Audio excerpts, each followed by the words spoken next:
You're tuned in to Sinister Shadows, where forgotten broadcasts resurface, strange signals bleed through the static, and the stories don't always stay fiction. If you found this channel, it's not by accident. Something brought you here.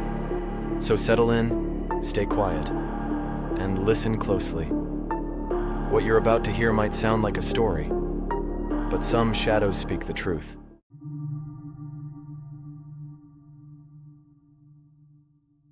You don't think of Alabama as ancient, not in the way archaeologists mean. Sure, the land is old, red clay and kudzu strangling trees that have been here longer than any of us. But ancient? That's a word people throw around for Egypt, for Mesopotamia, not for cow pastures and dying towns where folks still believe the devil walks on two legs some nights. Still, here I was, standing ankle-deep in red mud at the bottom of a man-made hill older than anyone could guess, looking down at the thing we'd found. At first, we thought it was just rock. Heavy, smooth, dark as pitch. About the size of a grown hog's skull, but too perfect in shape. Rounded, almost egg-like, but warped, as if something inside had pressed out against it once. The soil around it smelled wrong. Not like earth. Like something left out too long in the sun. Something rotting. You ever see anything like this? My assistant Wallace asked. I didn't answer, because I hadn't. Not in Georgia, not in Mexico, not even out in the sands of Jordan where I'd helped catalog ancient burial sites. This wasn't pottery. It wasn't bone. Hell, it wasn't even stone. Not really. When I pressed my palm to it, it vibrated. Not loud. Not even enough to hear. Just a faint hum crawling up through the meat of my hand, worming into my wrist. Wallace kept talking, nervous words spilling out. Locals say this mound's cursed. Call it the devil's belly. Ain't been touched in 100 years. Church built a fence around it back in the 60s. Said anyone who dug here wouldn't see heaven. He gave a weak laugh, but his eyes never left the thing in the dirt. We'd been here a week, scraping back layers of clay, cataloging arrowheads, small bones, all normal. Until this. Until we hit something deeper than history. Something no record mentioned, no legend covered. I told him to help me lift it. He didn't argue. It took both of us. Shouldn't have. By all rights, it should have weighed 50 pounds tops.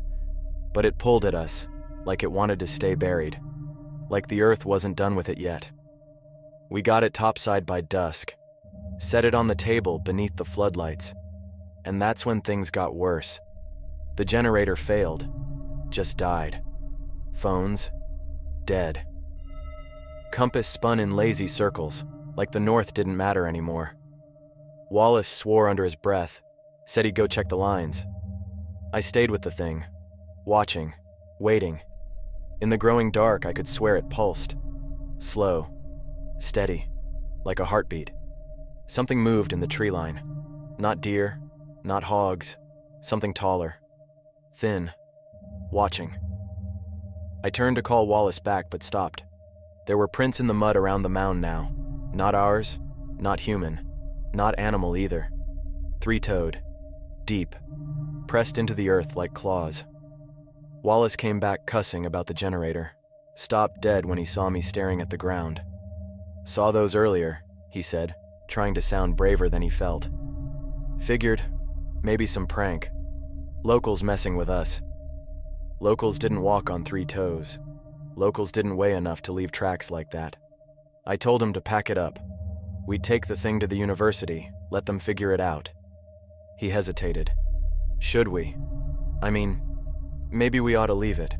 Put it back. Too late for that. The dirt was already stirred. We crated it up, locked it in the back of the truck, tried to sleep. Didn't work. The night was long, hot, full of whispers just outside the tents, a smell like old blood hanging in the air. When morning came, the crate was still there. But the egg? It wasn't cold anymore. It was warm. Alive. We left before the sun had fully climbed up over the trees. Didn't say goodbye to the land. Didn't cover the hole back up. Just packed the crate into the truck bed. strapped it down like we were hauling something dangerous. Because we were. The locals watched us go. Old men in denim, women in dresses that hadn't changed in 50 years, kids barefoot and wide-eyed. None of them waved. One of them, a preacher or something close to it judging by the collar, stood on the church steps and shouted after us. "Don't say we didn't warn you, boys. Ain't no forgiveness for what you woke up." Wallace laughed. Hollow sound. "They talk like that down here, huh?" But he didn't laugh again after we hit the county road and saw what was waiting. The trees. They'd bent overnight. Not fallen. Not snapped. Bent. Like something had passed through, slow and heavy, leaving a tunnel of bowed trunks and cracked branches behind. It stretched for miles, and our road drove straight through it. Wallace stopped joking after that. We didn't talk much the rest of the way back to the university. The lab was empty when we arrived. Summer break. No students. Just us and the thing in the crate, humming so faintly it set your teeth on edge if you stood too close. We pried the crate open in the loading dock. Didn't even get it fully unpacked before Wallace said, "You hear that?" I did. Not the hum. Not the generator clattering. Breathing. Slow. Wet. Like something pulling in air through lungs that hadn't worked in centuries. We stepped back. The egg. It wasn't smooth anymore. Hairline fractures spiderwebbed across the surface, glowing faintly beneath like cracks in old lava. "It's hatching," Wallace said. Like it made sense. Like it wasn't insane. He wanted to call someone. I said no. Not yet. Not until we knew what we had. That was my mistake. That night I stayed with it. Watched it from the safety of my office. Pored over notes from the dig, maps, photos of the mound. One photo stuck with me. A carving we'd found weeks earlier. Not on pottery. Not on stone. On bone. A shape burned deep into it, 3 claws. A mouth without eyes. Something rising up from beneath the ground. The locals didn't call it the devil's belly for nothing. Something moved down the hall. Slow footsteps. Scrape, drag, scrape. I thought Wallace had come back. Opened the door to tell him to go home, get some rest. It wasn't Wallace. Something stood at the far end of the hall. Tall. Bent wrong. Skin like old bark. Stretched thin over something hungrier than bone. 3 fingers. 3 toes. No eyes. No mouth I could see. But it breathed. Wet. Loud. It looked at me without looking. And it smiled beneath the skin. When I turned back to the crate, the egg was gone. I found Wallace at dawn.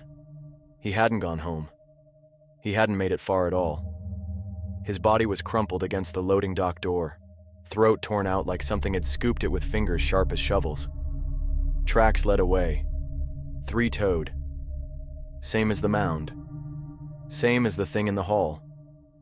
Campus security tried to pin it on an animal attack. I didn't argue. What would I say? That we dug up something older than this country? That it followed us back? That it hatched and started walking? They wouldn't have believed me. But someone did. That preacher. He called me the next day. I don't know how he got my number. Didn't ask. "You brought it north," he said. "That was your sin. You fed it new dirt, new blood. Now it's awake in places it ain't meant to be." I asked him what it was. He laughed. "Older than words, older than light. You dug up the mouth of it. Now the rest'll follow." I hung up, but I kept watching the woods behind the campus that night. The trees started bending, one by one. It wasn't done with us yet. They shut down the lab after Wallace, locked the doors, slapped yellow tape across every entrance like that meant a damn thing. The campus police gave me their statements in hushed tones and sideways looks. Nobody said it out loud, but I could see it in their eyes. They thought I did it. Thought I snapped out there in the Alabama heat, dragged some poor kid back here and tore him open like a coyote. I didn't argue. Let them think what they wanted. Because the truth was worse. The egg was gone. The thing inside was walking free. And the trees were moving. First it was the woods behind the science building. One morning they just weren't the same. Bent toward the structure like iron filings drawn to a magnet.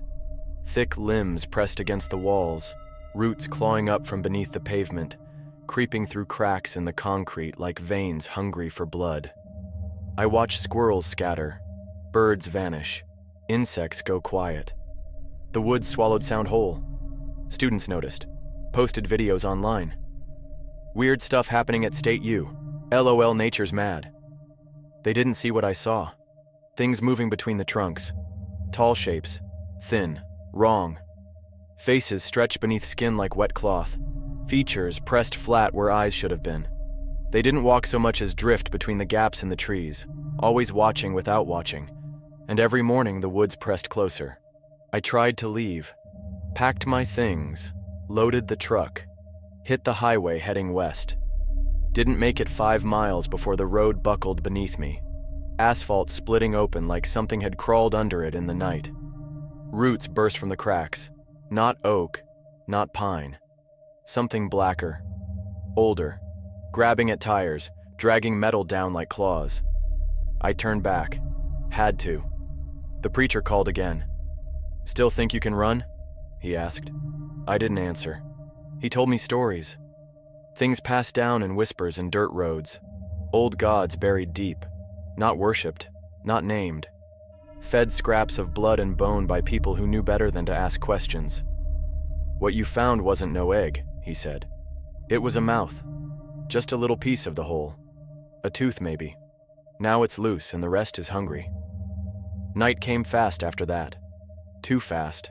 Sun down by 5. Darkness thick as oil creeping in through window frames and door cracks. I stayed in my office, locked the door, sat with my back to it and listened. Scratching beneath the floorboards, low breathing in the vents, something tapping against the glass like fingers testing the thinness of the world between us. I didn't open the blinds.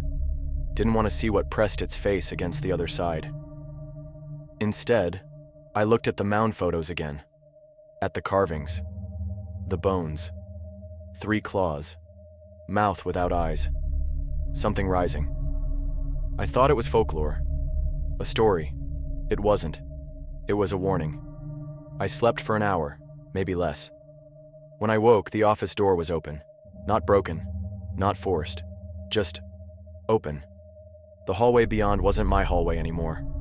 Roots hung from the ceiling like ropes, dragging moss and soil down in clumps. Walls pulsed as if breathing slow and steady. At the far end, something waited in the dark. 3-fingered hands. No eyes. No mouth. But smiling beneath stretched skin. I shut the door, locked it again. And in the silence that followed, I heard something move across the roof. Heavy. Slow. Clawing at the shingles. The next day, the campus looked different.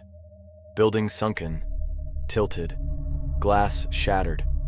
Trees wrapped tight around concrete like serpents choking out breath. People gone. Not dead. Not screaming. Just gone.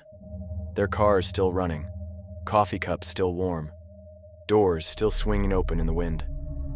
But no footprints. No sign they'd ever been here. Except for the trees. And the shapes between them. They watched me move. Didn't chase. Didn't speak. Just watched. Like they were waiting for something. Like they knew something I didn't. The preacher left one last message. You brought it back to new dirt. New blood. That's all it needed. Now it'll grow. Roots deeper than hell. Higher than the sky. Ain't no stopping it. Not now. He sounded tired. Like he'd seen this before. Like he knew how it ends. Tonight I hear them under the floor again. Scratching. Digging. Trying to get in. The trees outside press harder against the glass, creaking under weight too great for bark and branch to hold. The skies turned black. Not night. Something else. A void opening slow above us. And beneath it, I see the earth cracking, splitting wide. Something is crawling up. Something older than light. Older than us? Older than everything. And it's still hungry. By the fourth night, there wasn't a sky anymore. Not really, just black, heavy and endless. Like something above the clouds had swallowed the stars whole and left nothing but teeth. The trees moved constantly now. Not with the wind. There was no wind. Just that slow, deliberate push inward. Roots clawing up through asphalt, branches sliding across walls like fingers searching for a way inside. The earth beneath the campus was swelling, bulging up in waves of dirt and concrete, rising like something below was ready to surface. I stopped sleeping, stopped eating. I just watched as doors split their frames, watched as power lines snapped and bled sparks into the creeping dark, watched as the shapes in the trees grew closer, less shy. They never crossed the threshold of my office, not yet, but I could feel them waiting. On the fifth day, I tried to leave again, didn't make it to the truck. The parking lot wasn't a parking lot anymore. It was a nest. Twisted roots and broken pavement coiled into spirals big enough to swallow a man whole. Something moved beneath them. Slow, steady, breathing through the cracks. I turned back. The halls weren't my halls anymore. Floors soft underfoot. Walls bleeding sap like open wounds. Lights flickering even though the power was long gone. Somewhere in the science wing, I heard someone crying, or something pretending to cry. I barricaded myself in the basement archives. Old stone down there. Older than the building. Maybe older than the dirt itself. Didn't help. The roots found their way through anyway. Pushing through mortar, splitting concrete, curling around pipes and shelves like veins through bone. They didn't seem in a hurry. They had time. They were patient. They knew I wasn't going anywhere. I started writing this down. Notes, drawings, maps of the cracks spreading through the floor. I don't know why. No one's going to read it. Not after this. But I needed to keep my mind tethered to something that wasn't breathing under my feet. I found Wallace's phone in the storage closet. Not smashed, not drained, just sitting there. Still recording. A video I didn't take. It showed the egg. Still whole. Still humming. But not alone. Shapes stood around it. Tall. Thin. Watching it pulse like a heart beneath black stone. Their faces stretched flat. Their mouths too wide. Teeth too many. The video ended when one of them looked at the camera and smiled. The preacher called again. His voice was hoarse. Scared in a way I hadn't heard yet. You see it yet? The real shape of it you will. Ain't no stopping it now. I asked him why he kept calling me. He said, because you're the last one who'll understand what's coming, and the last one who'll deserve to. Then he hung up. I think he's dead now. Or worse. Last night, the ground finally broke open. Not a crack, not a sinkhole. A mouth, wide and black and wet with things that slithered just out of sight. Teeth like roots, roots like teeth. Something climbed out, not fast, not loud. Just rising. Stretching. Unfolding itself into the shape of something the world had forgotten on purpose. I saw arms first, long as trees. Fingers like bones pulled from graves. Skin wet and shining beneath the floodlight still flickering weakly above. Then a head, not shaped for eyes, not shaped for speaking, just open, always open. A hollow that went down too far. It stood, stretched, looked at me without looking, smiled beneath the skin of the world. It's still standing there, hasn't moved in hours. But the roots are still spreading, the sky still gone, the ground still breathing, and behind it, in the dark beyond the trees, I can see others, moving, coming closer, like they've been waiting for this moment for centuries, like they've been promised this dirt. I don't know what's going to happen next. I don't think there's a next. I think this is just how it ends.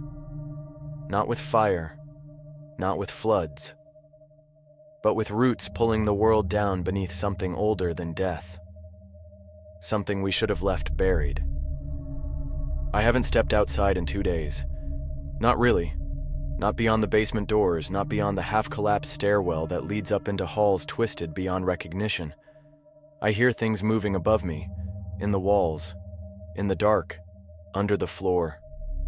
Sometimes they call my name, not in words, in sounds shaped to resemble the way my name feels in my head. Sometimes I hear Wallace's voice, or my mother's, or my own. They want me to come outside. They want me to see. I think about the mound a lot now, about what we dug up. It wasn't just a tomb, wasn't just a vault. It was a plug, a seal. Something meant to hold this thing back. We broke it open like fools. We carried its mouth out into the world wrapped in plywood and chain straps like we understood what we were handling. We gave it new earth, new blood. We woke up something that doesn't know how to die. The trees are moving faster now. I can hear them groaning against the building's bones, roots splitting through old stone, branches tearing through ceilings. I see them winding down through cracks in the walls, thickening like arteries, pulsing slow with something deeper than sap. They're not trees anymore. Not really. They're parts of it. Fingers, teeth, veins. And somewhere beyond them, at the heart of this, it waits. Still smiling. Still growing. Last night I found a door where there shouldn't be one. Basement wall split open, bricks pushed aside like soft clay. Beyond it, a tunnel. Red dirt packed into slick walls, roots pressed through like ribs in a rotting chest. It led down, and down, and down, farther than the building should have allowed. I followed it, because what else was left? At the bottom I found a cavern, huge, vast, too big to exist beneath this place, too big to exist at all. At its center, the mouth. Not metaphor, not symbol, a real thing. Open and wide and pulsing slow, rimmed with teeth the color of bone left too long in water. Above it, the creature stood, tall, thin, bent in ways nothing living should bend. Skin stretched thin across ribs like roots, limbs too long, hands too many, faces pressed beneath its skin. Familiar faces, faces I knew, Wallace's among them. They watched me with eyes half-formed, mouths whispering prayers in languages older than breath. The creature didn't move, didn't speak, just stared. And beneath it, the mouth breathed. I don't know how long I stood there. I don't know how I made it back. I woke up here, in the basement again. Dirt under my nails. Blood on my hands that wasn't mine. The door is gone now. No tunnel, no cavern. But I still hear it beneath me. Still feel it breathing through the floor. And the trees outside keep pressing closer. The preacher's number doesn't answer anymore. No one does. The campus is silent now. Not empty. Just claimed. Every window black. Every hall thick with roots. I think they're waiting for me to come outside. For me to give myself up the way Wallace did. For me to step into the dirt and let it pull me under. But I'm not ready to kneel. Not yet. I still have matches. I still have fire. And old things, even ancient things, still burn. I'm going to the science lab. I'm going to burn it out from beneath. Salt. Fire. Everything I can pour into the cracks. If I can't stop it, maybe I can starve it. Maybe I can seal it back down in the earth where it belongs. Or maybe I'll just be another mouth beneath its skin. Either way, this ends tonight. I gathered what I could from the ruined science building. Fuel, matches, a rusted canister of sodium, salt from the old geology lab. Not much, but enough for a circle if I believe the old stories. The lights don't work anymore. Nothing hums, nothing clicks. The world feels drained of electricity. Only the roots pulse now. Only the earth breathes. I left the basement door open behind me. Let the thing know I'm coming. Let it feel me moving through its veins. Because this ends tonight. One way or another. The hallways didn't fight me. Not yet. They just watched. The walls breathing slow, the roots parting like lips pressed to stone, letting me pass deeper, farther than I should have been able to go. The tunnel was back, waiting, I followed it.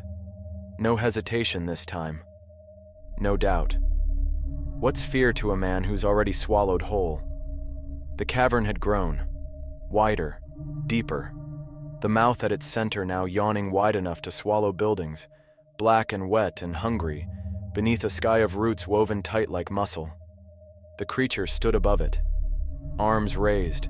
Limbs spread. Welcoming. I could see the shapes inside it now. Faces. Bodies. Pressed beneath its skin like things drowning beneath ice. Wallace. The preacher. People I'd never met but somehow recognized. They looked at me with hollow eyes and mouthed one word.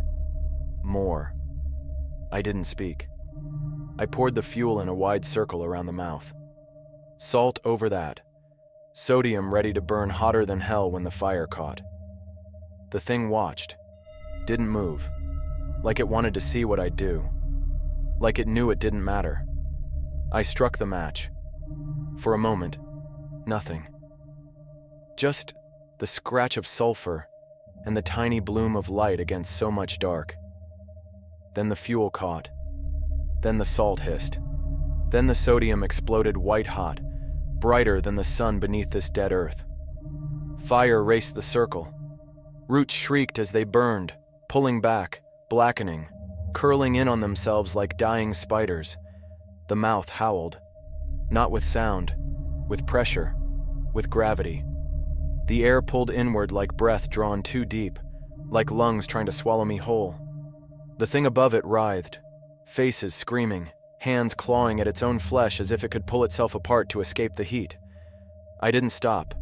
Threw another canister into the pit, watched flames leap higher, watched the blackness crack like old bone splitting, watched something beneath the mouth stir. Something larger, something deeper. The creature screamed without lungs, without throat. And for a moment, just a moment, I thought I'd won. But old things don't die easy. The fire went out like breath snuffed between fingers. The roots drank it down. The salt blackened and cracked. The mouth closed. Slow, deliberate, satisfied. The creature lowered its arms, looked at me with 1,000 faces, and smiled. More, it said. But now it spoke with Wallace's voice. With my voice, with every voice I'd ever known. More blood, more roots, more earth. The fire hadn't stopped it, it had fed it. I ran, up through tunnels that shouldn't have led anywhere, through halls that twisted and reformed behind me, up into the night where the sky still wasn't sky. The trees watched me go. They didn't follow. Why would they? I'd already brought it what it wanted. I'd already opened the door. The roots beneath the world are awake now. And they're spreading. The town is next. Then the county. Then the state. It doesn't move fast. It doesn't need to. The dirt remembers. The blood feeds. The mouth opens. And beneath it, something bigger waits. Something I couldn't burn. I've locked myself in the library now, writing this down. One last warning to anyone who might find it. You can't kill it. You can't bury it again. You can only feed it slower. Because this isn't about me anymore. It never was. It's about the earth. About what sleeps beneath it. About what we stirred up when we dug too deep and thought ourselves clever. We should have left it buried. I've been awake for 3 days now. I don't think it matters anymore. The library is half gone. Roots split the floors, tear through shelves like paper. The books rot on contact, pages curling black as if they're afraid to hold on to words any longer. Outside, the sky isn't sky. It's teeth, it's roots, it's mouths. The trees press against the walls like they're waiting for permission. Maybe they don't need it.